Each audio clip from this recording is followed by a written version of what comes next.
এটা বলে আমরা ইউনিয়ন একবারে এলাকা তো তো আমার ইউনিয়ন শিখলে আলহামদুলিল্লাহ সৌভাগ্য ওদের এমন বক্তা পাইছে।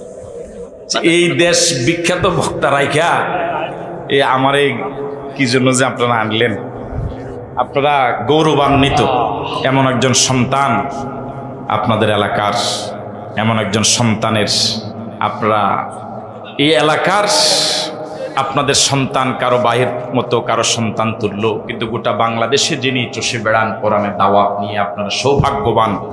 আল্লাহ রাব্বুল আলামিন ভাইকে হায়াতে ইলমে আমালে বারাকা দান। আমার সাথে পড়ুন, আউযু বিল্লাহি মিনাশ শাইতানির রাজীম, বিসমিল্লাহির রাহমানির রহিম। قال رب إني دعوت قومي ليلا ونهارا فلم يزدهم دعائي إلا فرارا وإني كلما دعوتهم لتغفر لهم جعلوا أصابعهم في آذانهم واستغشوا ثيابهم وأصروا واستكبروا استكبارا آمنت بالله। আমরা কোরআন মজিদের অতি পরিচিত একটি সূরা, যে সূরার নাম নূহ, সে সূরা থেকে কিছু অংশ তেলাওয়াত করেছি। এই পৃথিবীতে আল্লাহ রাব্বুল আলামিন যত মাখলুকাত সৃষ্টি করেছেন তার সংখ্যা নির্ধারিতভাবে কোথাও উল্লেখ নেই। আমাদের দেশে যদিও বলা হয়ে থাকে 18,000 মাখলুকাত, এই কথাটি তথ্য নির্ভর নয়, দালিলিক নয়। আল্লাহ রাব্বুল আলামিনের মাখলুকাতের সংখ্যা আরো অনেক অনেক বেশি। মাখলুকাতের সংখ্যা যতই হোক, খালেক কয়জন? খালেক কয়জন? তিনি কে? তিনি ছাড়া আর যা কিছু আছে সব হলো মাখলুকাত, সৃষ্টি জগৎ। এই সৃষ্টি জগতের ভিতরে সেরা হলো মানুষ। মানুষের ভিতরে সর্বশ্রেষ্ঠ হলেন ইমানদারেরা। ইমানদারদের ভিতরে সর্বশ্রেষ্ঠ হলেন নবীরা। নবীদের ভিতরে সর্বশ্রেষ্ঠ হলেন মুহাম্মদুর রাসূলুল্লাহ সাল্লাল্লাহু আলাইহি ওয়াসাল্লাম। তার মানে আমাদের নবী তামাম মাখলুকাতের ভিতরে সর্বসেরা। সুবহানাল্লাহ। এমন নবীর উম্মত হতে পেরে খুশি না বেজার? পৃথিবীতে কঠিন যত কাজ আছে, এক একজনের বিবেচনায় এক একটা কাজ কঠিন। যেমন এখন ধান কাটার মৌসুম আপনাদের এলাকায়, আপনারা একটু কথা বললে ভাল লাগবে। এই ধান কাটার শুরু থেকে শেষ পর্যন্ত অনেকগুলো কাজ। ধান কাটা, ধানের বোঝা মাথায় করে বাড়িতে আনা, ধান মাড়াই করা, ধান সিদ্ধ করা, খের রৌদ্রে শুকানো, খের পাড়াতে উঠানো, সবগুলো কাজ না? এই কাজগুলোর ভিতরে কারো কাছে সবচেয়ে বেশি কঠিন কাজ হলো খের শুকানো, হ্যাঁ? আবার কারো কাছে এটা অত কঠিন না, ধানের বোঝা মাথায় করে বাড়িতে আনা বেশি কঠিন কাজ। এক এক দৃষ্টিভঙ্গিতে এক একটা কাজ কঠিন।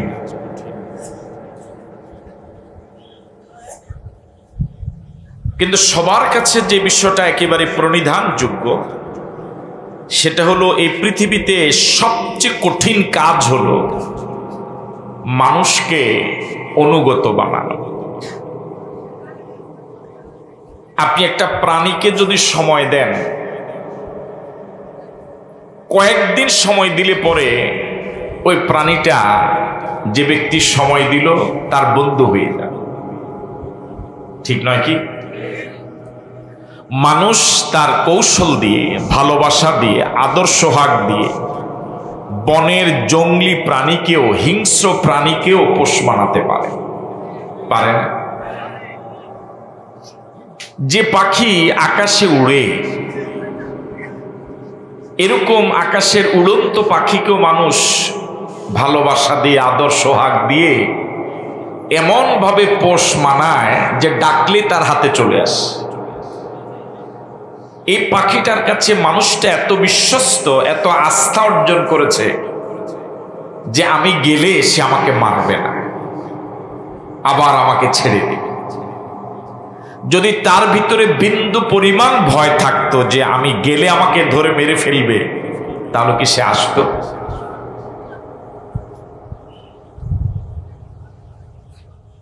এরকম অনেক দৃশ্য আমরা সামাজিক যোগাযোগ মাধ্যমের কল্যাণে দেখি। বনের হিংস্র প্রাণী বাঘ, যেটার নাম শুনলে মানুষ ভয় পায়,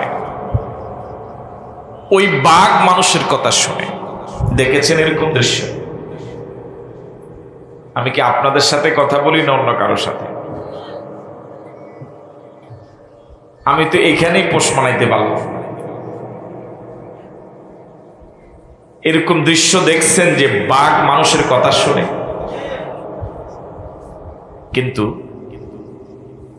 সবচেয়ে কঠিন কাজ হলো যে মানুষটা বাঘকে পোষ মানায়, আকাশের উড়ন্ত পাখিকে হাতে এনে আবার ছেড়ে দেয়, এতটুকু আস্থা অর্জন করে, এই মানুষটা বছরের পর বছর, যোগের পর যোগ যে মানুষটার সাথে সময় দেয়, ওই মানুষটাকে সৎ বানাতে পারে না, ওই মানুষটাকে আস্থা অর্জন করতে পারে না, বরং একটা সময় ওই মানুষটাই সবল মেরে তাকে মেরে ফেলে। ঠিক নয় কি? আমি যেটা বুঝাতে চাচ্ছি সেটা হলো, পৃথিবীতে সবচেয়ে কঠিন কাজ হলো মানুষকে কথা শোনানো। এর থেকে কঠিন কাজ আর এই মানুষদেরকে আল্লাহমুখী বানাবার জন্যই, এই মানুষদেরকে পরকালমুখী বানাবার জন্য, মানুষদেরকে সচ্চরিত্রবান জান্নাতি মানুষ বানাবার জন্য আল্লাহ রাব্বুল আলামিন পৃথিবীর সর্বশ্রেষ্ঠ মহামানব যারা, তাদেরকে দায়িত্ব দিয়েছে। কাজটা যেহেতু খুব কঠিন, দাওয়াত দিয়ে মানুষকে ভালো বানানো, পশুর চরিত্র বিদরিত করে তার ভিতরে মানবীয় চরিত্র প্রস্ফুটিত করা, জান্নাতি মানুষ বানানো, তাকে আল্লাহর আনুগত্যশীল বানানো, এই কাজটা সহজ না কঠিন? আরো জোরে বলেন না। আর এই কঠিন কাজটার দায়িত্ব আল্লাহ রাব্বুল আলামিন দুনিয়ার সাধারণ কোনো মানুষকে দেন নাই। যাদেরকে দিলেন তারা হলেন তামাম সৃষ্টি জগতের সবচেয়ে সেরা মহামানব। সুবহানাল্লাহ। কাজটা যেমন কঠিন, দায়িত্ব যাদেরকে দিলেন তারাও শ্রেষ্ঠ মহামানব।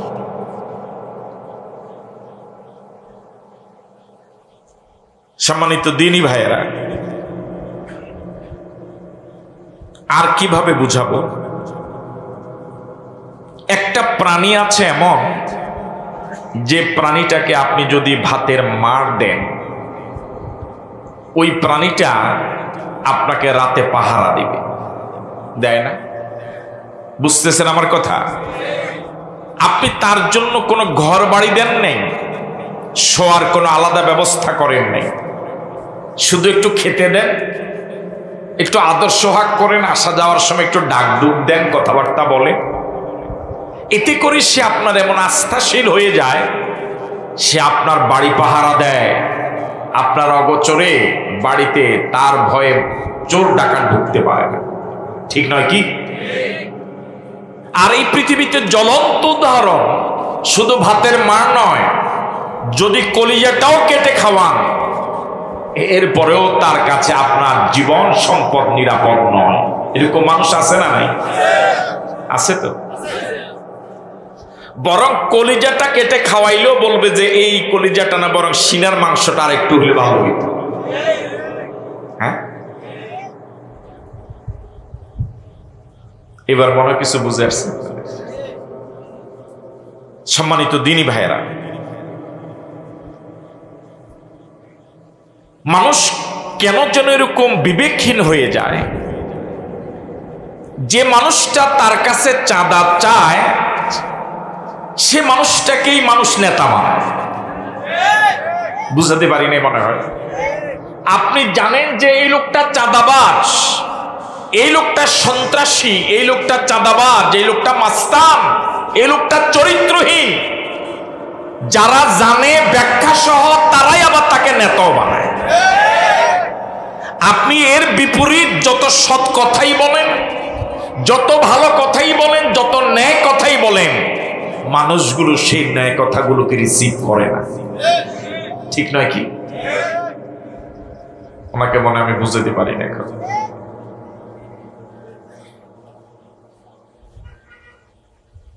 যুগে যুগে এই ধারাবাহিকতা চলে আসছে অনেক আগ থেকে, চলছে, এখনো চলবে সামনে।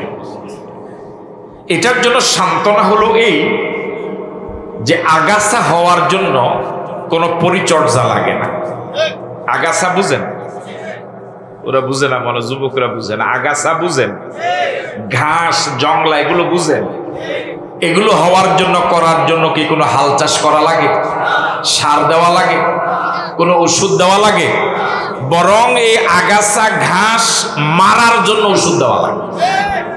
এগুলো হওয়ার জন্য কি লাগে না, বরং ধান হওয়ার জন্য, ফসল হওয়ার জন্য, ফলজ বৃক্ষ হওয়ার জন্য কৃষকের অনেক পরিশ্রম করা লাগে। জাহান্নামী মানুষ বানাবার জন্য কোনো পরিশ্রম করার প্রয়োজন নাই, কিন্তু জান্নাতি মানুষ বানাবার জন্য সৎ, যোগ্য, দেশপ্রেমিক, আল্লাহওয়ালা, দিনদার, ফরহেজগার, দুর্নীতিমুক্ত, সন্ত্রাস, চাঁদাবাজ মুক্ত একটা যোগ্য নেতৃত্ব বানাবার জন্য অনেক পরিশ্রম করা লাগে। কিন্তু জাহান্নামী মানুষ, চরিত্রহীন মানুষ বানাবার জন্য কোনো পরিশ্রম, এটি এমনি হয়। হযরত নূহ আলাইহিস সালাতু ওয়াস সালাম নাম শুনেছেন? ইন্না লিল্লাহ, এটা তো শুনি নাই মনে হয়। আপনার কি আমার প্রতি রাগ? হযরত নূহ আলাইহিস সালাতু ওয়াস সালাম, যাকে আদমে সানি বলা হয়, আল্লাহ রাব্বুল আলামিন তাকে দীর্ঘ জীবন দিয়েছিলেন। ৯৫০ বৎসর তিনি হায়াত পেয়েছিলেন। কয়শো বছর? খুব আস্তে করে সুবহানাল্লাহ বলেন। এই ৯৫০ বৎসরের সুদীর্ঘ জীবনের মানুষদেরকে দাওয়াত দিয়েছেন বিরতিহীন ভাবে, নিরলস ভাবে, নিঃস্বার্থ ভাবে। এই সুদীর্ঘ জীবনের দাওয়াতের জীবনের রেজাল্ট হলো মাত্র ৮০ জন লোককে তিনি কর্মী বানাতে পেরেছিলেন। কয়জন? আরো আসতে বলেন, কয়জন? হায়াত পেয়েছিলেন কয়শো বছর? ৯৫০ বছর দাওয়াতি জিন্দেগিতে কর্মী বানিয়েছিলেন কয়জন? ওনার দাওয়াত কবুল করেছে মাত্র কয়জন? উনি সফল না ব্যর্থ? ইন্না লিল্লাহ, ব্যর্থ বলল কে? সফল না ব্যর্থ? কত পার্সেন্ট সফল? তাও তো বলেন নাই। কত পার্সেন্ট? কত আনা? যারা ওনার দাওয়াত কবুল করতে পারল না তারা ব্যর্থ, কিন্তু উনি সফল। ঠিক আছে কথা? আমাদের বাংলাদেশে এই স্বাধীনতার পর ৫৩-৫৪ বৎসরে এদেশের হক্কানি পীর মাশায়েখ, আলেম ওলামা, ইসলামী আন্দোলনের দায়িত্বশীলেরা, প্রকৃত দেশপ্রেমিক, দুর্নীতিমুক্ত নেতৃত্ব এই দেশের মানুষকে বুঝাতে কি কম বুঝাইছে? কথা বলে না কেন? আপনারা যেভাবে জবাব দেন, এটা যে ১৪ গ্রাম, এটা তো বুঝাই যায় না। এটা মনে হয় উত্তরবঙ্গ কোনো এলাকা। এদেশের ওলামায়ে কেরাম, হক্কানি পীর মাশায়েখ, মসজিদের খতিব, মাহফিলের আলোচক এদেশের মানুষকে কোনটা সঠিক, কোনটা ভুল, কোনটা জান্নাতের রাস্তা, কোনটা জাহান্নামের রাস্তা, সত্যিকারের দেশপ্রেমিক কারা, সত্যিকারের দেশের শত্রু কারা, এটাকে বুঝায় নাই? কম বুঝাইছে না অনেক বুঝাইছে? কিন্তু যে পরিমাণ বুঝাইছে, যাতে কি ও পরিমাণ বুঝছে? বুঝে। হযরত নূহ আলাইহিস সালাতু সালাম ৯৫০ বৎসরে দাওয়াতি জিন্দেগিতে যখন দাওয়াত যত বাড়ে কর্মীরা তত পিছ নামে, এই যখন অবস্থা তিনি দেখলেন মনটা খারাপ হওয়ারই কথা, যে এতভাবে বুঝাই মানুষ ভোট, এই কথা কয় না, ভোট বরং যারা যত খারাপ ভোট তাগরেই দেয়, ঠিক না? হযরত নূহ আলাইহিস সালাতু সালাম তার মনের এই দুঃখটা আল্লাহর কাছে খুলে খুলে বলছিলেন, যদিও বলা ছাড়াই তার বাস্তব অবস্থা মালিক জানেন না। قال رب إني دعوت قومي ليلا ونهارا, والله আমি দাওয়াতি কাজে কোনো ত্রুটি করি নাই। ইন্নী দাউতু কওমি লাইলা ওয়া নাহারা, আমি আমার স্বজাতিকে, আমার এলাকার লোকদেরকে দিনেও দাওয়াত দিয়েছি, রাতেও দাওয়াত দিয়েছি। দাওয়াতি কাজে কোনো ত্রুটি, শুধু দিনই দিছে না রাতেও দিছে, শুধু রাত্রে দিছে না দিনেও দিছে। ফালাম ইয়াজিদহুম দুআই ইল্লা ফিরারা, আল্লাহ আমি আমার স্বজাতিকে দিনেও দাওয়াত দিলাম, রাতেও দাওয়াত দিলাম, কিন্তু রেজাল্ট হলো এই, আমার দাওয়াতের গতি যত বেড়েছে, দাওয়াত দেওয়ার সময় দাম যত বেড়েছে, আমার স্বজাতির লোকদের পিছনে দৌড়ানোর গতি তত বেড়েছে। আমি দাওয়াত দেই কোন দিকে আসার জন্য? আমি আপনাদের জবানটা এখনো খোলাইতে পারলাম না, আমার কাছে বড় ব্যর্থ মনে হচ্ছে। আমি দাওয়াত দেই কোন দিকে আসার জন্য? যেমন আমি বারবার বলতেছি আপনাদের জবান খোলার জন্য। আপনারা যেমন জবান খোলেন না, হযরত নূহ নবীর উম্মতের অবস্থা মনে প্রায় কাছাকাছি। বেশি রাগ করছেন? হযরত নূহ নবী স্বজাতিকে দাওয়াত দেন সামনের দিকে আসার জন্য, ওদেরকে সামনের দিকে আসার জন্য যত দাওয়াত দেয় ওরা সামনে আসে না পিছনে দৌড়ায়? হ্যাঁ, পিছনে দৌড়ায়। ওয়া ইন্নী কুল্লামা দাআউতুহুম লিতাগফিরা লাহুম জাআলু আসাবিআহুম ফি আযানিহিম। হযরত নূহ নবী আল্লাহকে বলছেন, আল্লাহ আমি আমার স্বজাতিকে যখনই কল্যাণের কথা বলি, যখনই কল্যাণের দিকে ডাকি, আমার কথাগুলো শুনে মানা তো দূরে থাক, আমার কথাগুলো ওরা শুনতেই চায় না। আমার কথা বলার আগেই ওরা কানে আঙ্গুল দিয়ে থাকে যাতে করে আমার কথাগুলো কানে না যায়। একজন নবীর প্রতি এলাকার লোকদের কি চরম দুর্ব্যবহার, কি চরম অভদ্রচিত আচরণ, কি অমানবিক আচরণ। আপনি আমার কথা মানেন অথবা না মানেন, এই স্বাধীনতা আপনার আছে, কিন্তু কথাটা তো শুনবেন। কথাটা শুনেই না এলাকার লোকেরা, বরং এলাকার লোকদের আচরণ নূহ নবীর প্রতি। হযরত নূহ নবী যখনই হাটে বাজারে, পথে প্রান্তরে, শহরে বন্দরে, অলিতে গলিতে বের হতেন, এলাকার লোকেরা যখনই দেখতো হযরত নূহ নবী বের হয়েছেন, তার তো একটাই মাত্র কাজ, আল্লাহর বান্দাদেরকে আল্লাহর দিকে ডাকা, শুধু দাওয়াতি কাজই তার কাজ।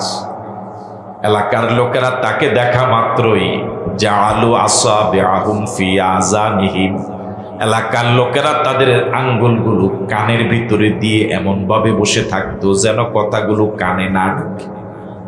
নাউজুবিল্লাহ বললেন।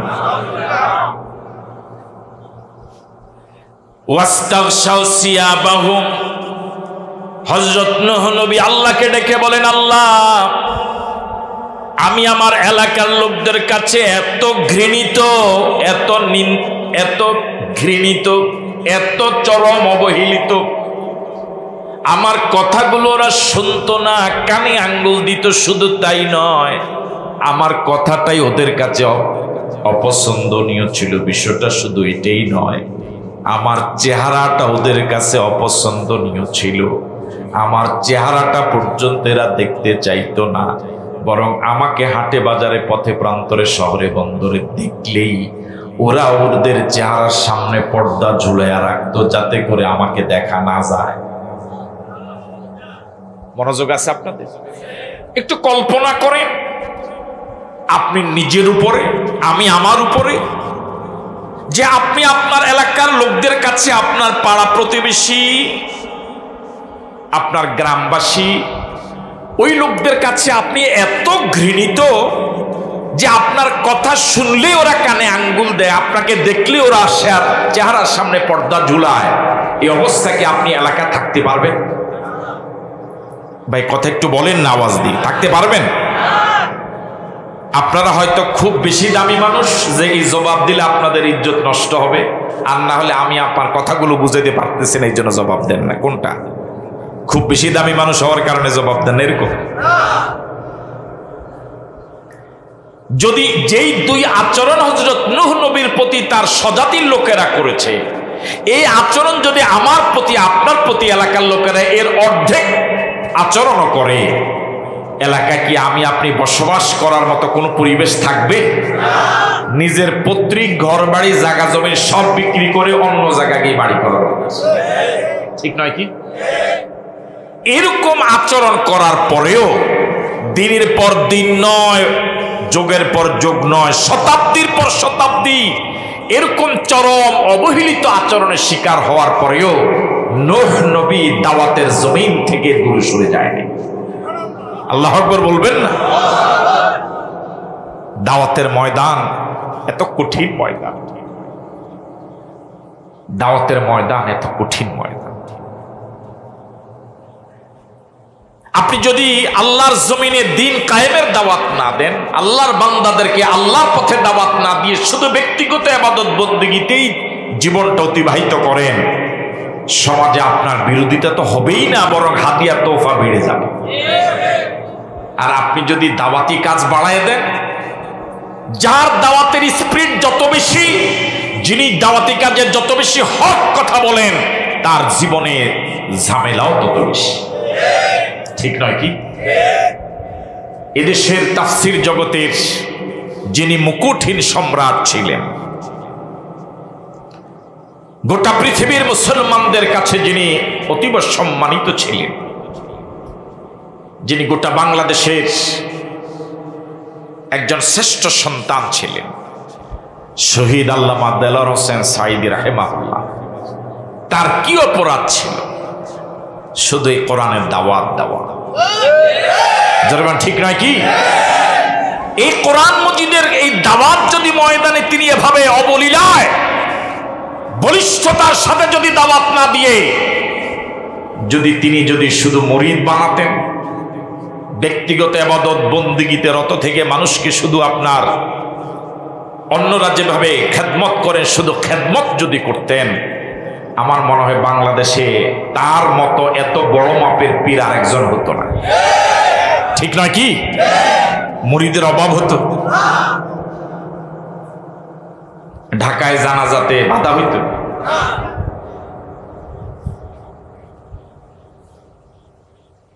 ওয়াসাররু ওয়াস্তাকবারু ইস্তিকবারা। হযরত নূহ নবী বলেন, আল্লাহ, আমার এলাকার লোকেরা আমার প্রতি এত খারাপ আচরণ করেছে, এত অবহেলার নজরে আমাকে দেখেছে, শুধু কানে আঙ্গুলি দেয় নাই, চেহারার উপরে শুধু পর্দায় ওরা ঝুলাই নাই, ওয়াসাররু, আমার সাথে প্রচন্ড জিদি আচরণ করেছে, আচরণের দিক থেকেও আমার সাথে কোনো ভদ্রচিত আচরণ। ওয়াস্তাকবারু ইস্তিকবারা, ওরা প্রচন্ড অহংকারী আচরণ আমার সাথে করেছে। এত কিছু করার পরেও সুম্মা ইন্নী দাউতুহুম জিহারা, আমি দাওয়াতের কাজ বন্ধ করি নাই, দাওয়াতের ময়দান ত্যাগ করি নাই। দাওয়াত দেওয়ার জমিন এত কঠিন হওয়ার পরও এই কঠিন জমিন ত্যাগ করে হাদিয়া তোফার নরম জমিন আমি হাঁটি নাই, বরং ইন্নী দাউতুহুম জিহারা, আল্লাহ আমি ওদেরকে প্রকাশ্য দাওয়াত দিয়েছি, সুম্মা ইন্নী আ'লানতু লাহুম ওয়া আসরারতু লাহুম ইসরারা, আমি এদেরকে প্রকাশ্যে দাওয়াত দিয়েছি, গোপনে দাওয়াত দিয়েছি, একজন একজন করে দাওয়াত দিয়েছি, গোপনে গোপনেও দাওয়াত দিয়েছি, প্রকাশ্যেও দাওয়াত দিয়েছি। তার মানে দাওয়াত দেওয়ার যত পদ্ধতি আছে একটা আমি বাদ দেই না, সব পদ্ধতিটা আমি দাওয়াত দিয়েছি। উনি এগুলো না বললেও কি আল্লাহ জানে না? কথা বলে না, জানে না? এবার আপনারা যতটুকু শুনলেন, দাওয়াতি ময়দানে এই পরিমাণ পরিশ্রম উনি যা করলেন, কত আনা হক আদায় করেছেন দাওয়াতের? সবাই তো এই কথাটা বলতেও পারলেন না। কত আনা? আমার তো মনে হয় 16 আনা না 32 আনা হক আদায় করছে। 32 আনা হয়নি, হয় না তো বলা লাগে। কি কত পার্সেন্ট হক আদায় করছে? আরো জোরে কম। কোন ত্রুটি? এরপরও মনে একটু ভয়, আল্লাহ মানুষদেরকে তো বলি, ওরা তো আমার কথা শুনে না, মানুষদেরকে তো ডাকি, ওরা তো আমার ডাকে আসে না, না জানি এই কারণে ওরা আমার ডাকে আসে না, না জানি এই কারণে পরকালে আমি আসামি হয়ে যাই। এই জন্য আল্লাহ জানার পরেও নিজ থেকে, মন থেকে, আবেগের সাথে শুধু বলেই যাচ্ছে, আল্লাহ আমি তোদেরকে দাওয়াত দেই, দিনে দেই, রাতে দেই, প্রকাশ্যে দেই, গোপনে দেই, আল্লাহ ওরা তো শুনে না, কানে আঙ্গুল দেয়, পর্দা দেয়, আল্লাহ ওরা অহংকারী আচরণ করে, আল্লাহ নিয়ে আসামি করে। এই জন্য উনি বারবার কথাগুলো বলতেছে। এই যদি হয় একজন নবীর অনুভূতি, আমি আপনি কয়জনকে দাওয়াত দিলাম, আমি আপনি কয়জনকে আল্লাহওয়ালা আল্লাহর পথে দাওয়াত দিলাম, আমি আপনি এই পর্যন্ত কয়জনকে ইসলামী আন্দোলন বুঝাবার দাওয়াত দিলাম। এখন তো পক্ষ চলে, পক্ষ চলে না, মাত্র 4-5 জন জবাব দিছে। এই এলাকা কি উর্বর না? গণভিত্তি আছে না এলাকায়? কয়জনকে দাওয়াত দিলাম? আমরা এখানে যারা আছি, আমাদের প্রত্যেকের পরিবারে 2-1 জন সদস্য এখনো এমন থাকতে পারে যারা এখনো নামাজও পড়ে না, আছে না? আমার বংশে, আপনার বংশে এখনো এরকম অসংখ্য লোক আছে যারা শিরকে জড়িত, যারা তাওহীদ চিনে না, যারা নবীর সুন্নাত চিনে না, বেদাতে জড়িত, আছে না নাই? আমার আপনার বাড়িতে এরকম অসংখ্য লোক, আমার পরিচিত বন্ধু বান্ধব, আপনার পরিচিত বন্ধু বান্ধব, আপনজন যাদের সাথে উঠা বসা, এরকম অসংখ্য লোক আমাদের প্রত্যেকের এখনো আছে যাদেরকে এখনো ইসলামী আন্দোলনের দাওয়াত দিতে পারিনি। জমিন আল্লাহর আইন চলবে, আল্লাহর এই কথা এখনো তাদেরকে বুঝাতে পারি নাই। সে কবুল করুক আর না করুক, এখনো দাওয়াতটাও দিতে পারি নাই। এরকম আসিরা নাই? এরাই যদি আমার আপনার বিরুদ্ধে আল্লাহর কাছে মামলা দেয়, আল্লাহ 14 গ্রাম গিয়ে তো মানুষকে দাওয়াত দিয়েছিল, আমি তো আমার ওর গ্রামের ছিলাম, আমি তো দাওয়াত পাই নাই, আমি কি সেদিন আসামি হয়ে যাব না? আল্লাহ তুমি আমাদেরকে আসামের কাঠগড়া দাঁড় করাই না।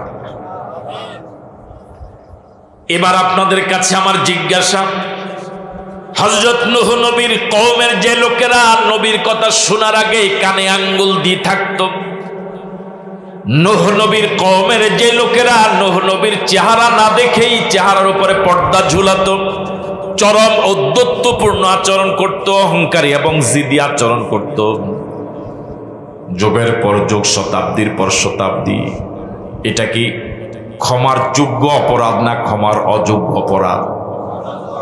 এটা কি ছোট অপরাধ না বড় অপরাধ? কথা বলে না, ছোট অপরাধ না বড় অপরাধ? এদেরকে কি এভাবে ছেড়ে দিলেই ভালো হবে না একটু ধরা দরকার? হ্যাঁ, আল্লাহ রাব্বুল আলামিন তো হালিম, তিনি চরম ধৈর্যশীল। আমরা মানুষ যারা, যদি আমরা মনে করি যে আমার ধৈর্য আছে, ওনার ধৈর্য আছে, আসলে ধৈর্য আমাদের নাই বললেই চলে, ঠিক না? আল্লাহ রাব্বুল আলামিন হালিম, তিনি চরম ধৈর্যশীল।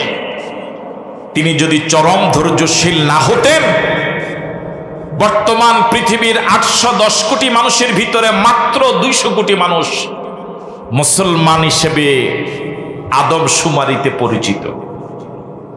তাহলে 625 কোটি আল্লাহর শিকারী, আবার 200 কোটির ভিতরে ল্যাংটাও আছে। কথা বলে না কেন? ল্যাংটা কি বুঝেন আপনারা? খাজা বাবা, গাজা বাবা, কথা বলেন, আছে না নাই? আল্লাহ যদি চরম ধৈর্যশীল না হতেন, আল্লাহ রাব্বুল আলামিন বহু আগেই পৃথিবীকে ধ্বংস করে দিতেন। আল্লাহ যদি চরম ধৈর্যশীল না হতেন, আল্লাহ বিরোধীদেরকে আল্লাহ রাব্বুল আলামিন এক ঢোক পানি গিলার সুযোগ দিতেন। আল্লাহ ধৈর্যশীল হওয়ার কারণে আল্লাহ রাব্বুল আলামিন এদেরকে সুযোগ দেন। কিন্তু যখন অপরাধের মাত্রা সীমা ক্রস করে, তখন কিন্তু আল্লাহ রাব্বুল আলামিন ধরেন। আর ধরাটা খুব হালকা হয় না, ধরাটা কি হয়?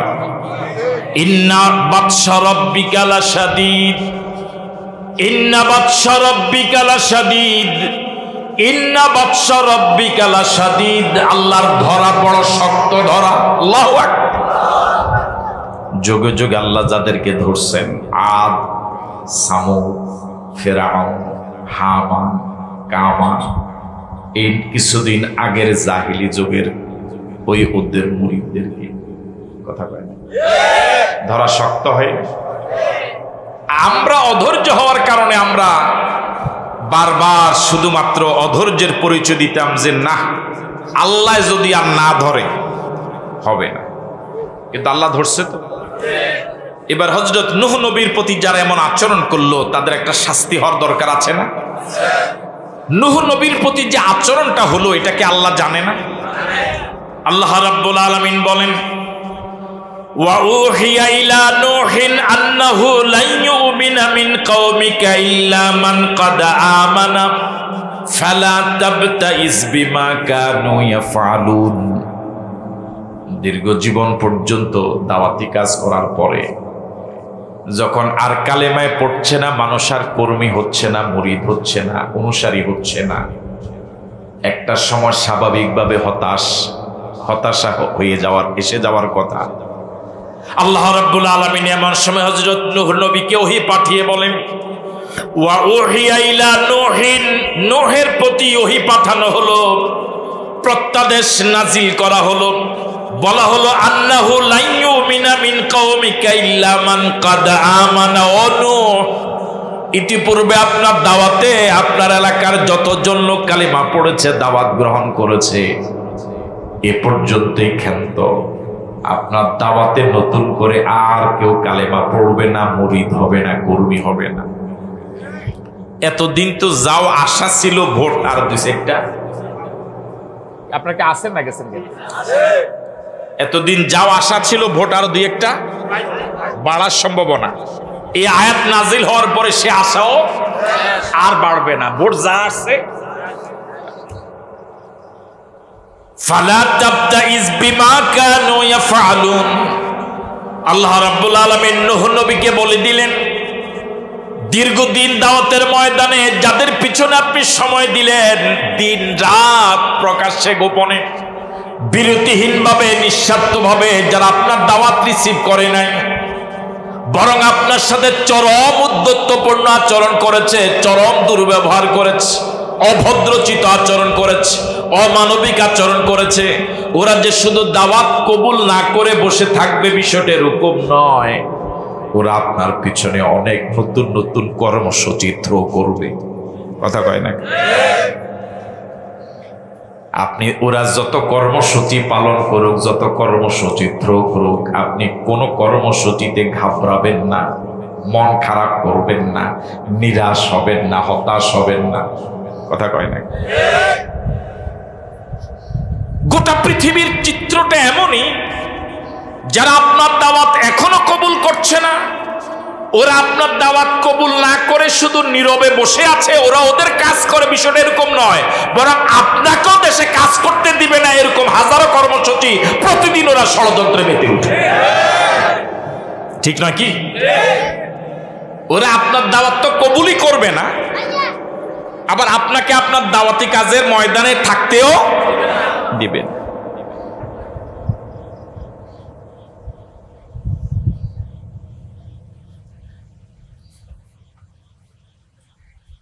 আন্দোলন করলো ছাত্ররা, ছাত্র জনতা নিষিদ্ধ করে হুজুররে। সুবহানাল্লাহ বললেন? ওকে সুবহানাল্লাহ। আমি কি কথা বুঝতে পারলাম? আপনি আপনার গদি রক্ষা করতে পারেন না, এত হাজার মারলেন এরপরও পারেন না, যাওয়ার আগে হুজুরে কি করে গেলেন? নিষিদ্ধ করে গেলেন। তাহলে আপনি বুঝালেন আপনার এই গদিতে না থাকার পিছনে সবচেয়ে বড় কারণ হলো এই হুজুরেরা, ঠিক নয় কি? কিন্তু কি দুর্ভাগ্যজনক, 17 বছরের জগদ্দল পাথর যে উলামায়ে কেরাম, যে ইসলামী আন্দোলন, যে একামতের দিনের লোকেরা জীবন বাজি রেখে সর্বশেষে নিষিদ্ধ হয়েও সবচেয়ে জুলুমের শিকার হয়েও জগদ্দল পাথর সরালো, এই 8 মাস 9 মাস পর্যন্ত এখনো তারা সে মাজলুম অবস্থায় আছে, ঠিক নয় কি?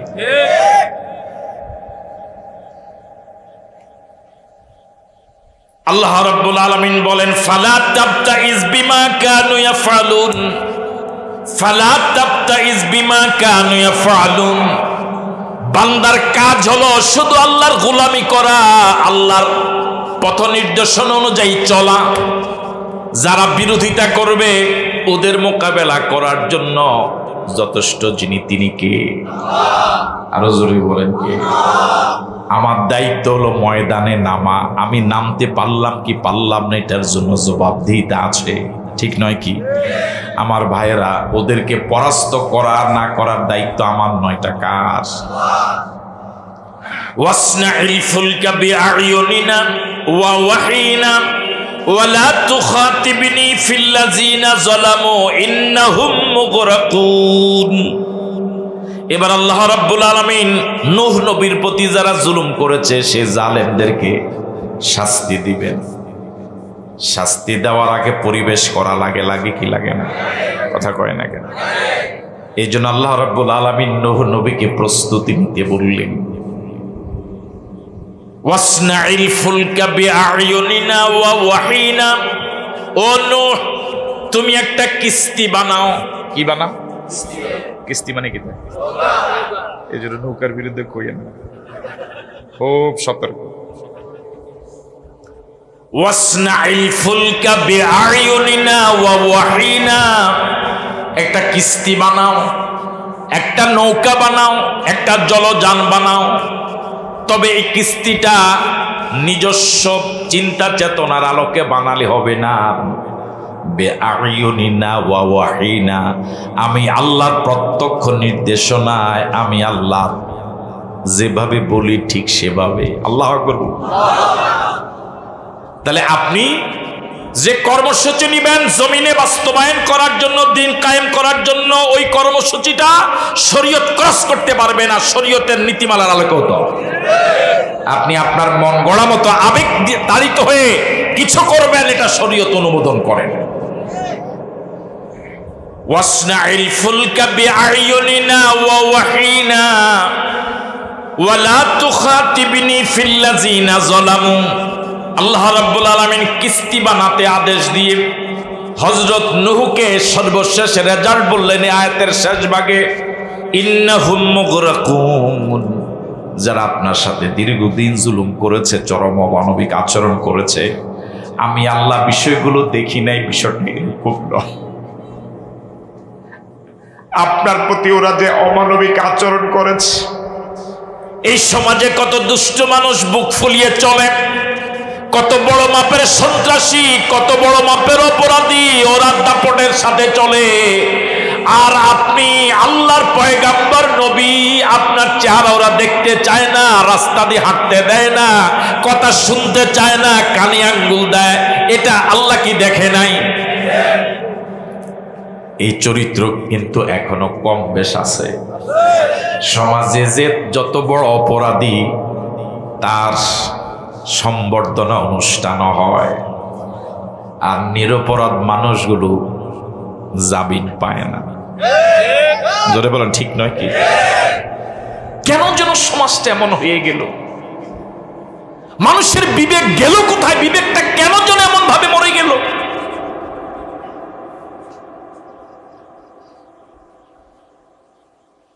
যাদের জায়গা হওয়ার কথা জেলখানায়, যারা লজ্জায় মানুষের সামনে চেহারা দেখার যোগ্যতা যাদের নাই, ওরা নেতার আসরে দিব্যি বসে আঙ্গুল ফুলে কলা গাছ হয়ে বসে আছে।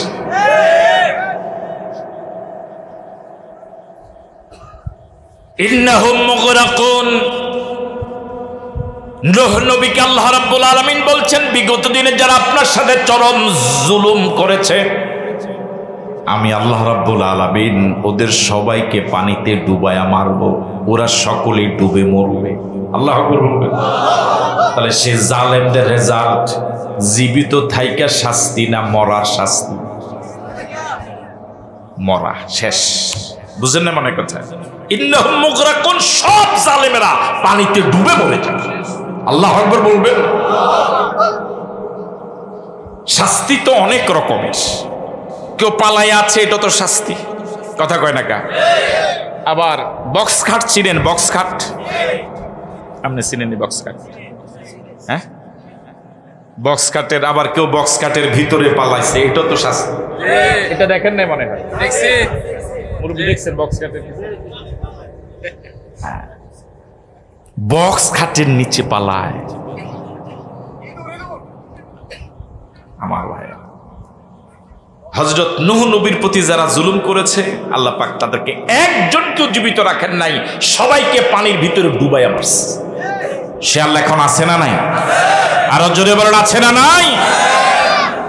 আল্লাহ রাব্বুল আলামিন মাঝখানে হযরত নূহ নবীকে একটু সতর্কবাণী করলেন, ওয়ালা তুখাতিবনি ফিল্লাযিনা যালামু। ও নবী নূহ, আপনার সাথে দীর্ঘ জীবন যারা জুলুম করেছে, আমি আল্লাহর আযাব গজবে যখন ওরা আপনার সামনে পানিতে ডুবে ডুবে মরবে, দীর্ঘদিন একই এলাকার বাসিন্দা ছিল, পাশাপাশি বাড়ির ছিল, দেখা সাক্ষাৎ হতো হাটে বাজারে, মায়ার কারণে এই কোন জালেমের পক্ষে যেন আপনি আমার সাথে কোনো সুপারিশ না করেন। আল্লাহু আকবার বলবেন না? ওয়ালা তুখাতিবিনি ফিল্লাযিনা যালামু। বিগত দিনে যারা জুলুম করেছে, এই জালেমদের পক্ষে আমি আল্লাহর সাথে কোনো কথা বলা যাবে না, জালেমদের জন্য কোনো সুপারিশ নাই। আল্লাহর নির্দেশ, ওয়ালা তুখাতিবনি ফিল্লাযিনা যালামু। যারা জুলুম করেছে, যারা জালেম, আল্লাহর কাছে এদের ব্যাপারে কোনো সুপারিশ করা যাবে না।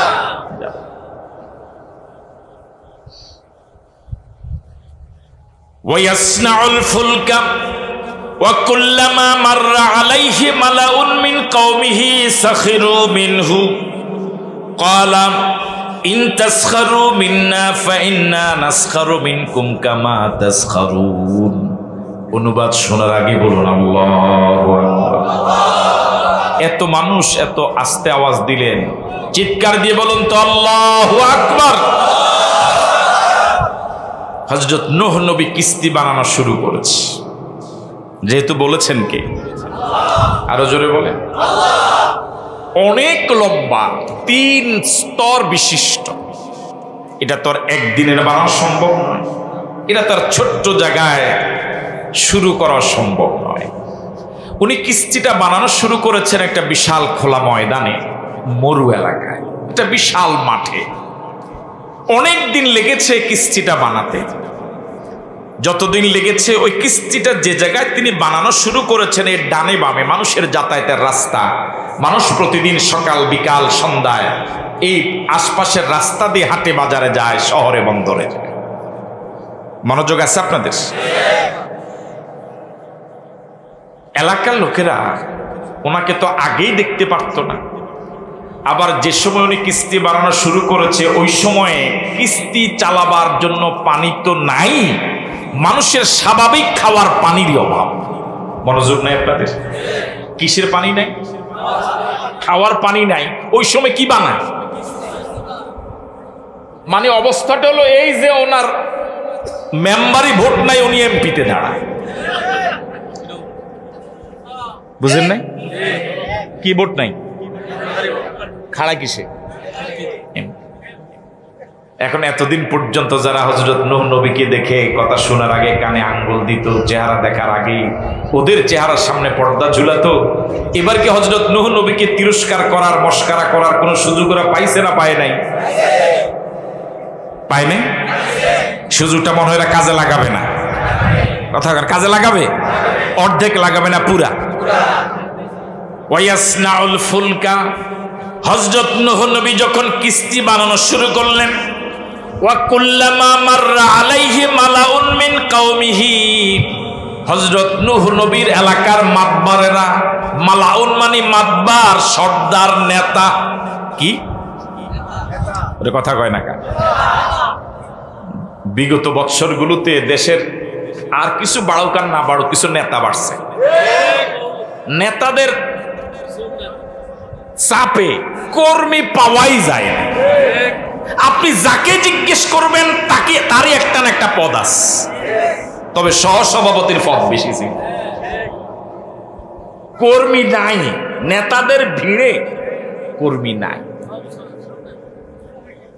ওয়াকুল্লামা মাররা আলাইহি মালাউন মিন কওমিহি, নূহ নবীর এলাকার স্বজাতির কওমের লোকদের মাঝে নেতা যারা, কারা?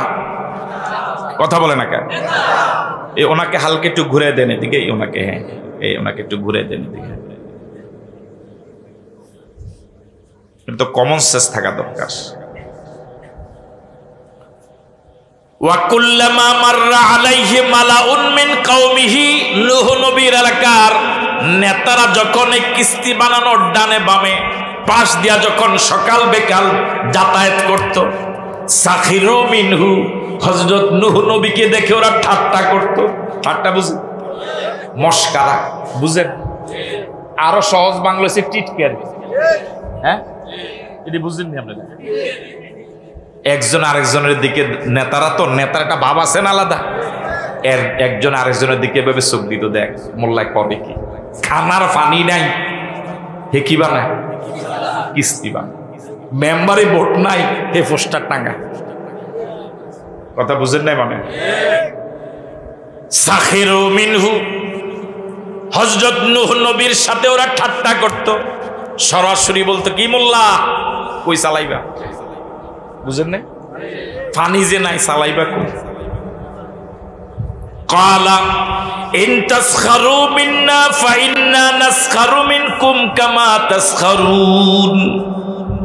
দীর্ঘদিন পর্যন্ত নেতারা আসা যাওয়ার সময় হযরত নূহ নবীরে দেখলে ঠাট্টা করে, মস্কারা করে, টিটকারি করে, খোঁচা মারে। কি মারে? এখনো তো এই চরিত্রের লোক আছে, আছে না নাই? হুজুর দেখলেই, হ্যাঁ এরকম আছে না? হুজুর দেখলেই বোবা মানুষের মুখ খুলে যায়। কথা বুঝেন নাই? কারো কোনো দোষ নাই, সব দোষ হয়েছে ইসলামী আন্দোলন। ইসলামী আন্দোলন সব খালি দোষ তাগো, সব দোষ তাগো। দেশ খাইছে হুজুরেরা, জামার দাম বাড়াইছে হুজুর।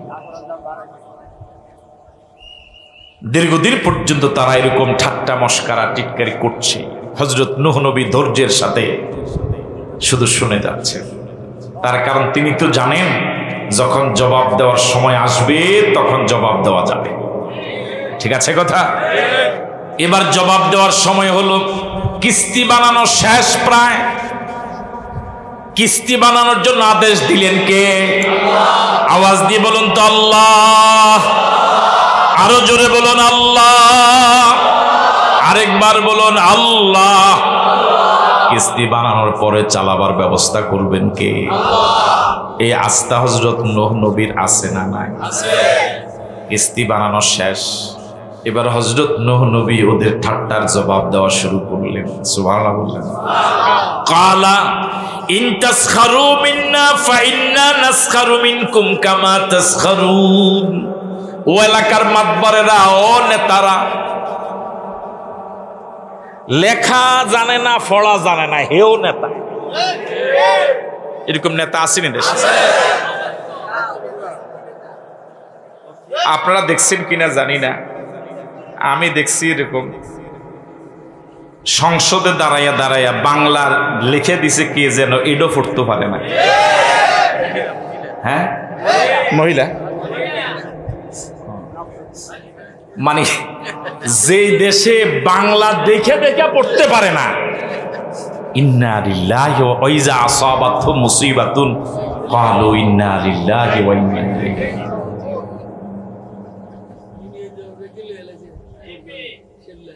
আল্লাহ আল্লাহ।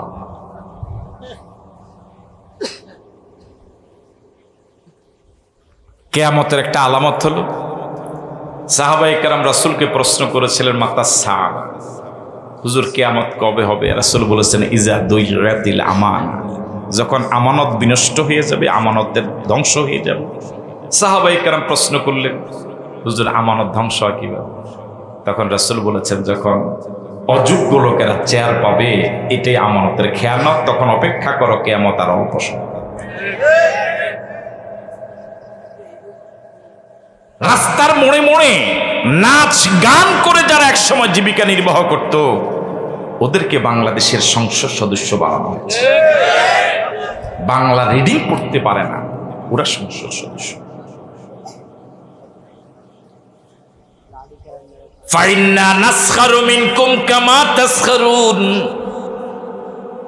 দীর্ঘদিন আমাকে ঠাট্টা করেছো, মস্কারা করেছো, এমন কোন শ্রাব্য গালি নাই, ঠাট্টা নাই যে আমার সাথে করো নাই, এমন কোন দুর্ব্যবহার নাই যে আমার সাথে করো নাই, এমন কোন অভদ্রচিত আচরণ নাই যে আমার সাথে করো নাই। ফাইন্না নাসখারু মিনকুম কামা তাসখারুন, তবে অপেক্ষা করো, যেভাবে আমার সাথে ঠাট্টা করেছ, এই ঠাট্টার জবাব আমরা ইনশাআল্লাহ দেব। রাজি আছেন? রেডি তো ইনশাআল্লাহ? রেডি তো ইনশাআল্লাহ? জবাব দেওয়ার জন্য রেডি? কারা কারা রেডি? দু হাত তুলে দেখান।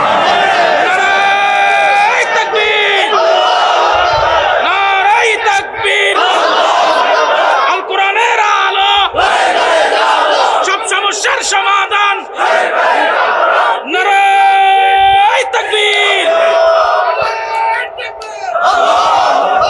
বিশ্বাস করেন এই তাকবীরের ধ্বনির এত স্পিরিট, এত ভয়ানক, যদি কিছু যুবক একত্রিত হয়ে আল্লাহর ধ্বনির আওয়াজ ময়দানে দিতে পারে বাতিল পালাবার জন্য, ওই যে বক্স খাট, কথা কয় না, বক্স কাট চিনে নেই মনে হয়, বুঝেন না এখন, ওরা দেখে নাই মনে হয়, দেখছে দেখছে, আসলে দেখে মায়াও লাগে। কেমনে আরে একেবারে এত বড় মানুষের ভিতরে হামদায় কেমনে রয়েছে।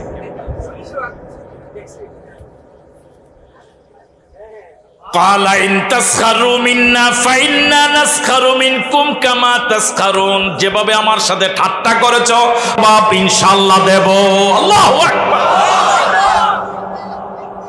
ফাসাউফা তা'লামুন, তখন টের পাবা, অচিরে টের পাবা, যখন জবাব দেওয়া শুরু করব কত ধানে কত চাল।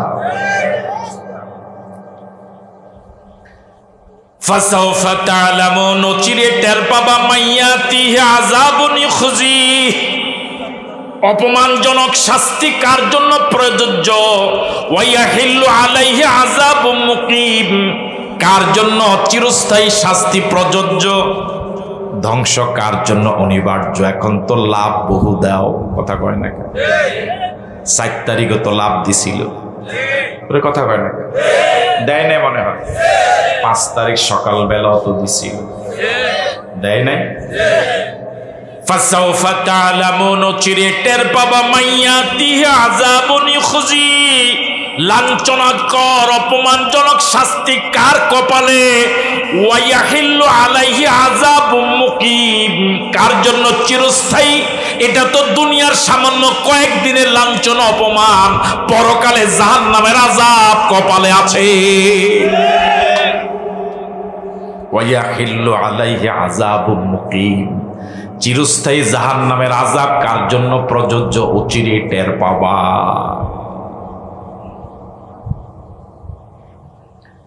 হাত্তা ইযা জা আমরুনা ওয়া ফারাত তান্নুর, কিস্তি বানানো শেষ, আল্লাহু আকবার বলবেন না? এখন কি আসা দরকার? বুড়াই বলে না, কি আসা দরকার? পানি দিবেন কে? সব ক্ষমতার মালিক কে? আন্নাল কুওয়াতা লিল্লাহি জামিআ, সব ক্ষমতার মালিক কে? অথচ আমাদের দেশে একটা শিরকি কথা সর্বত্রই প্রচলিত, সব ক্ষমতার মালিক জনগণ। নাউজুবিল্লাহ বললেন? মানে এটা বলে জনগণরে ফার্ম দেয় আর নিজের ইমানটাও জনগণরে কি দেয়? ফার্ম। বুঝেননি? হাওয়া বুঝেন না মনে হয়। আপনাদের দেশের টিনের ঘরগুলোর কান আছে না? এটা কি কয় আপনাদের দেশে? কানে বলে নাকি? হ্যাঁ, দমদমা। আমার জীবনে প্রথম শব্দ শুনলাম, আমি সেদিন খেয়াল রেখে। দমদমা, যাই হোক, দমদমা। দমদমাতে উঠে কি দিয়ে কথা বলেন? কি দিয়ে? সিঁড়ি দিয়ে উঠে যারা দমদমায় উঠলো তারা কি সিঁড়িটা ফেলে দেয়? চগম মইটাকে ফেলে দেয়? কেন দেয় না? সে যেই মই বেয়ে উঠলো ওই মইয়ের প্রতি তার মায়া আছে, কদর আছে, যে আমার আবার এটা দিয়া, ঠিক নয় কি? এদেশে গরিবের বন্ধুর সংখ্যা বেড়ে যায় একটা নির্ধারিত সময়ের আগে। কোন সময়? এদেশের ওই নির্বাচনের আগে গরিবের বন্ধুর সংখ্যা এই পরিমাণ বাড়ে, ওরা তখন গরিবকে ওই ক্ষমতা যাওয়ার দমদমে উঠার জন্য, দমদমানিত উঠার জন্য জনগণকে সিঁড়ি হিসেবে কি করে? জনগণের কাঁধে পা দিয়ে সিঁড়ি হিসেবে ব্যবহার করে। যখন ক্ষমতার দমদমায় উঠে এরপর জনগণকে লাথি দিয়ে ফেলে দেয়, জনগণকে পাত্তা দেয় না। এখন কি আসা দরকার? হাত্তা ইযা জামরুনা, কিস্তি বানানো শেষ, আল্লাহর হুকুম এসে গেল। আল্লাহু আকবার। ওয়াইজা আরাদা শাইয়ান ইয়াকুলা লাহু কুন ফায়াকুন ফাআলুল লিমা ইউরিদ। তিনি তেমন আল্লাহ, শুধু কুন বলেন সব হয়ে যায়। আল্লাহু আকবার। ফাআলুল লিমা ইউরিদ, তিনি যা ইচ্ছে করেন তাই করতে পারেন। তিনি কে? আরো জোরে বলুন, তিনি কে? এমন আল্লাহর জন্য একটু প্রশংসার ধ্বনি দেন, বলুন আলহামদুলিল্লাহ। আরো জোরে বলুন আলহামদুলিল্লাহ। আরেকবার বলুন আলহামদুলিল্লাহ। ওয়াফারাত তান্নুর, তান্নুর মানে সুলা ছিলেন। সুলা কি করে রে? উনুন, উনুন নি করে উনুন। ওই সময় পৃথিবীতে যত সুলা জাতীয় ছিদ্র যা ছিল, মাটিতে গর্ত, সব গর্তগুলো যেভাবে ডরাইছে বলবো এখন আইতো না। আপনার বাড়ি 14 গ্রাম না মনে হয়? হ্যাঁ, এরকম ডরানি 14 গ্রাম মানুষ। আমার তো মনে হচ্ছে অন্য এলাকা থেকে আসছে, হয়তো বেয়ারি বাড়িতে আসছে। ওই সময় পৃথিবীতে যত এরকম গর্ত ছিল, চুলা ছিল, উনুন ছিল, সবগুলো ফোয়ারার মতো, ঝর্ণার মতো বের হয়ে পানি বের হওয়া শুরু করেছে। আরো জোরে বলুন আল্লাহু আকবার। আকাশ থেকে মুষলধারে বৃষ্টি পড়া শুরু হলো, পৃথিবীর সব জায়গা থেকে ফোয়ারার আকারে, ঝর্ণার আকারে পানি বের হওয়া শুরু। আরো জোরে কোন সুবহানাল্লাহ। কুল লাহমিল ফিহা মিন কুল্লি যাওজাইন ইসনাইন। আল্লাহ রাব্বুল আলামিন বলেন,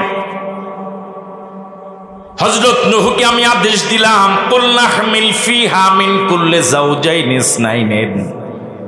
এই কিস্তির ভিতরে পৃথিবীর প্রতিটি প্রাণীর এক জোড়া উঠাও। সুবহানাল্লাহ বলেন। গরুর এক জোড়া, ছাগলের এক জোড়া। ওয়া আহলাকা, তোমার পরিবার পরিজনকে উঠাও। ইল্লা মান সাবাকা আলাইহিল কাউল, ইল্লা মান সাবাকা আলাইহিল কাউল, তবে যাদের ব্যাপারে কথা চূড়ান্ত হয়ে গিয়েছে। ওয়ামান আমানা, এবং যারা আগে ঈমান এনেছে তাদেরকে উঠাও। তার মানে আবার শুনেন মনোযোগ দিয়া, প্রতিটি প্রাণীর এক জোড়া তোমার পরিবার পরিজন। আর যারা ঈমান আনছে, যারা ঈমান আনে নাই, যাদের ব্যাপারে কথা চূড়ান্ত হয়ে গিয়েছে, তাদেরকে কিস্তিতে উঠানো যাবে না। মনোযোগ আছে আপনাদের?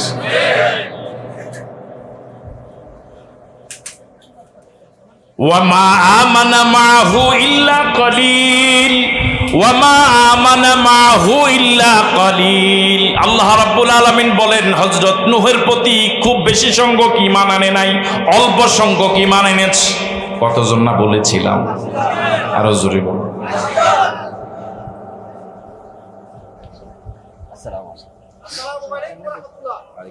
আসসালামু আলাইকুম ওয়া রাহমাতুল্লাহ। وقال اركبوا فيها بسم الله مجريها ومرساها وقال اركبوا فيها। তিনি বললেন আরোহণ করো। কোথায়? মনোযোগ আছে আপনাদের? বিসমিল্লাহি মাজরেহা, এই কিস্তির গতি আল্লাহর নামে, ওয়া মুরসাহা, এই কিস্তির স্থিতিও আল্লাহর নামে। তার মানে কিস্তিটা, এই জলযানটা ঘন্টায় কত মাইল বেগে চলবে আমার জানা নাই, জানেন কে? এটা কোন কোন জায়গা গিয়ে নম্বর করবে, স্টেশনে দাঁড়াবে আমার জানা নাই, যিনি জানেন তিনি কে? তোমাদের দায়িত্ব হলো শুধু উঠা, আরোহণ করো। আর এই কিস্তির সম্পূর্ণ কন্ট্রোল, নিয়ন্ত্রণ কার হাতে? ওয়াহিয়া তাজরি বিহিম ফি মাউজিন কাল জিবাল। এবার কিস্তিটা চলা শুরু করেছে। আল্লাহু আকবার বলবেন না? ওয়াহিয়া তাজরি বিহিম, কিস্তির ভিতরে যারা আছে তাদেরকে নিয়ে কিস্তিটা চলা শুরু করেছে। ফি মাউজিন কাল জিবাল, যে এলাকা খাওয়ার মতো পানি ছিল না ওই এলাকায় এত পানি মালিক দিলেন, এক একটা ঢেউ এক একটা পাহাড়ের মতো। আল্লাহু আকবার। এরপরও বলবেন সব ক্ষমতার মালিক জনগণ, এরপরও বলবেন আল্লাহর কোনো ক্ষমতা নাই। আওয়াজে তো বোঝা যায় নাই, মনে আছে?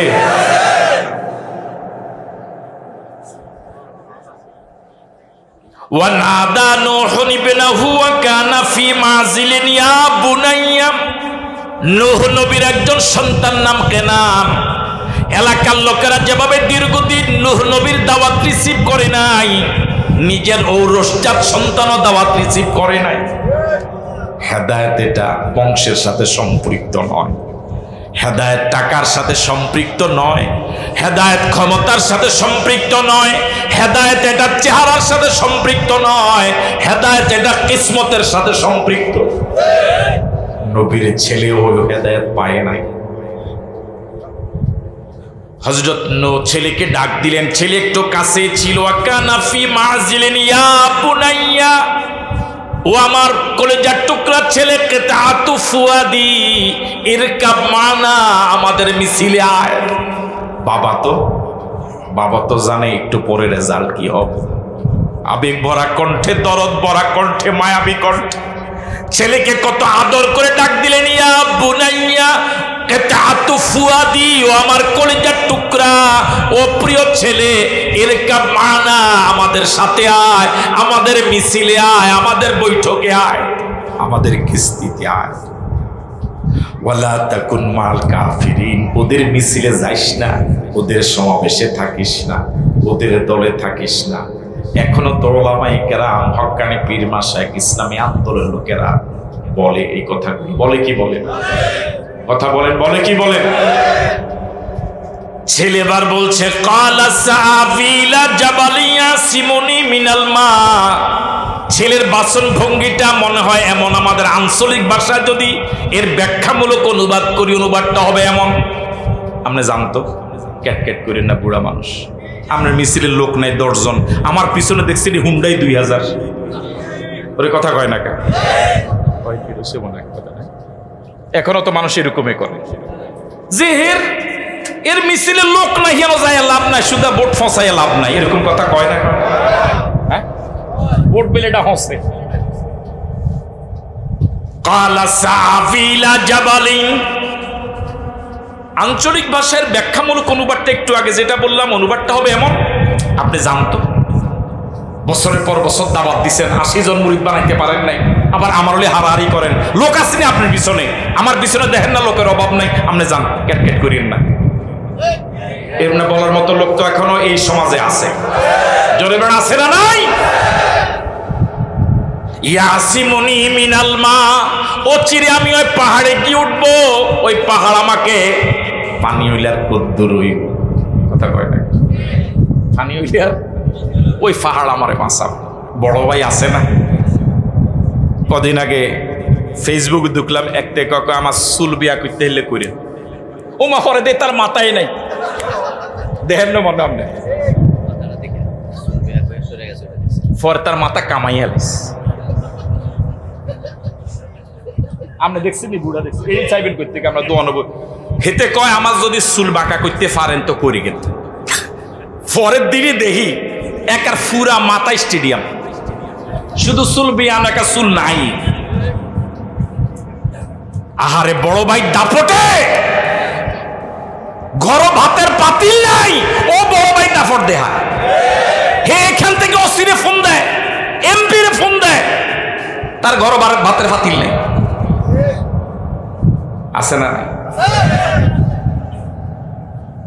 হযরত নূহ নবীর লগে হেতে পাহাড়ে দমক দেহায় কামনে জানতো ফানিউলের কুদরি ইয়াসিমুনি মিনাল মা। হযরত নূহ নবী একবার ডাক দিছে মায়া, এরপর চিন্তা করছি হাগর লগে কত পিয়াস কালা লা আসিমাল ইয়াউমা মিন আমরিল্লাহ ইল্লা মান রাহিমা। ছেলে রে, আল্লাহর আযাব সম্পর্কে এখনো তোর কোনো ধারণাই হয়নি। লা আসিমা মিন আমরিল্লাহি ইল্লা মান রাহিমা। আল্লাহর আযাব থেকে আজ তোকে কেউ বাঁচাতে পারবে না, আল্লাহ যাকে রহম করবেন সে ছাড়া। ওয়া হালা বাইনাহুমাল মাউজু ফাকানা মিনাল মুগরাকিন। বাপ ছেলে যখন এমন কথা চলছিল, ঠিক এমন সময় একটা বিশাল ঢেউ এসে বাপ এবং ছেলের কথোপকথনের মাঝখানে পড়ল। বাবার সামনে ছেলেটা পানিতে ডুবে মরে গেল। এত বড় মাপের নবী নিজের ছেলেকে বাঁচাতে পারে নাই, কোন নেতা আমাকে আপনাকে বাঁচাবে? কোন হুজুর বাঁচাবে? কোন পীর বাঁচাবে? বাঁচানোওয়ালা কে?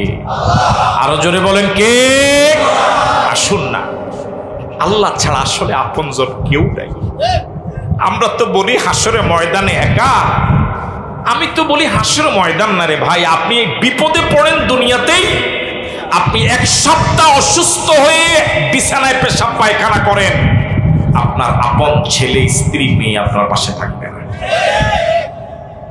দুনিয়াতে কেউ কারো না, বিপদে পড়লে একমাত্র আল্লাহই আপনজন। আসুন না সে আল্লাহর দিকে ফিরে যাই, সে আল্লাহকে মায়া করি, সে আল্লাহকে হৃদয়ে জায়গা দেই, সে আল্লাহর জিকির করি, সে আল্লাহরই গোলামি করি। মরার পর আল্লাহ রাব্বুল আলামিন অন্ধকার কবরটাকে কোরআনের আলোতে আলোকিত করে দিবেন। আল্লাহ তুমি আমাদের কবরটাকে জান্নাতের টুকরা বানিয়ে দিও। আল্লাহ আমাদের লাশের নিচে তুমি জান্নাতি বিছানা বিছাইয়া দিও। আল্লাহ আমাদের লাশের গায়ে তুমি জান্নাতি পোশাক পরাইয়া দিও। আল্লাহ আমাদের অন্ধকার কবরে তুমি জান্নাতি বাতি লাগিয়ে দিও। আল্লাহ আমাদের কবর সাথে তুমি জান্নাতের দরজা তৈরি করে দিও। আল্লাহ নবীর হাতের হাউজে কাউসারে পানি খেয়ে ফুলসিরাতটা সহজভাবে পার হয়ে আল্লাহ জান্নাতে যাওয়ার তৌফিক দান করে দিও। আল্লাহ আমাদের প্রিয় দেশ বাংলাদেশের স্বাধীনতাকে তুমি হেফাজত করো। স্বাধীনতার বিরুদ্ধে দেশে এবং বাহিরে যত ষড়যন্ত্র সব নস্যাৎ করে দাও। আল্লাহ যে কোরআন দিয়ে তোমার নবী দেশ চালিয়েছিল, এই কোরআন তো এখনো আমাদের কাছে আছে। আল্লাহ আমাদের প্রিয় দেশে কোরআন দিয়ে চলছে এমন দৃশ্য দেখে মরার তৌফিক দান করো। প্রবাসী মানব কল্যাণ সংগঠনের সকল সদস্যকে ধন্যবাদ জানিয়ে, আপনাদের সকলকে মোবারকবাদ জানিয়ে আখির মোনাজাত পর্যন্ত থেকে এই মাহফিলটাকে সুন্দর পরিসমাপ্তি ঘটাবেন সে আহ্বান রেখে বিদায় নিচ্ছি। ওমা তৌফিক ইল্লা বিল্লাহ। আসসালামু আলাইকুম ওয়া রাহমাতুল্লাহি ওয়া বারাকাতুহু।